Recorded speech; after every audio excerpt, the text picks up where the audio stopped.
नमस्कार दोस्तों, एमके खास लम्हे में आपका स्वागत है। मैं हूं आपका दोस्त मुकेश कुमार। आज की जो खास बात है वो ये है, एक बार एक आदमी भोजन बनाने के लिए जंगल के अंदर लकड़ियां चुन रहा था।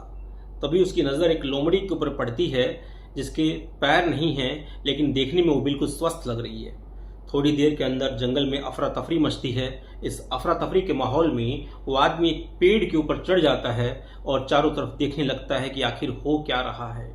तभी जंगल का राजा शेर, जिसने एक हिरन का शिकार कर रखा है, वो लोमड़ी की तरफ आता है और हिरन के मांस के टुकड़े उस लोमड़ी को खाने के लिए दे देता है। यह सब वो आदमी देख रहा है।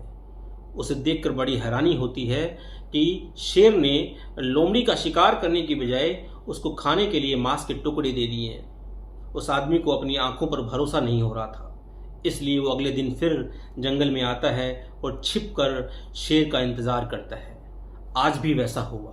शेर ने अपने शिकार का जो कुछ हिस्सा था वो लोमड़ी के सामने डाल दिया। एक बार फिर ऐसा दृश्य देख वो आदमी मन ही मन बोला कि जो व्यक्ति या जो जानवर इस धरती पर जन्म लेता है, ईश्वर उसके खाने का प्रबंध भी कर देता है। वो आदमी अपने आप से कहता है कि मैं भी लोमड़ी की तरह आज से ईश्वर की दया पर जीऊंगा। तो वो अगले दिन जंगल के अंदर एक पेड़ के नीचे जाकर बैठ जाता है। पहला दिन बीत गया, कोई उसके पास नहीं आया। दूसरा दिन आया तो कुछ लोग उसके पास से जा रहे थे, लेकिन किसी का भी ध्यान उसकी तरफ नहीं गया। कुछ दिन बीत गए। धीरे धीरे वो आदमी कमजोर पड़ता गया। एक टाइम ऐसा आया कि वो आदमी दिखने में ऐसा लग रहा था जैसे कोई मृत व्यक्ति का शरीर कहीं रखा हुआ हो। तभी एक साधु बाबा वहां से गुजरते हैं और वो उस आदमी के पास आते हैं। तभी वो आदमी साधु बाबा को अपनी सारी कहानी बताता है और कहता है कि साधु बाबा, आप बताइए कि ईश्वर इतने निर्दयी कैसे हो सकते हैं? क्या किसी व्यक्ति को इस हालात में पहुंचाना पाप नहीं है?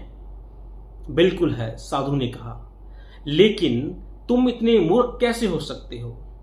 तुम ये क्यों नहीं समझे कि ईश्वर तुम्हें शेर की तरह बनते हुए देखना चाहते थे, ना कि लोमड़ी की तरह। हमारे जीवन में भी कई बार ऐसा होता है कि हमें चीजें जिस तरह से समझनी चाहिए, हम उसके विपरीत समझ लेते हैं, जिसका परिणाम बड़ा खतरनाक होता है। मैं संक्षेप में कहूं कि ईश्वर ने हम सभी को कुछ न कुछ ऐसी शक्तियां जरूर दी हैं जिससे हम महान बन सकते हैं, लेकिन जरूरत है इन शक्तियों को पहचानने की।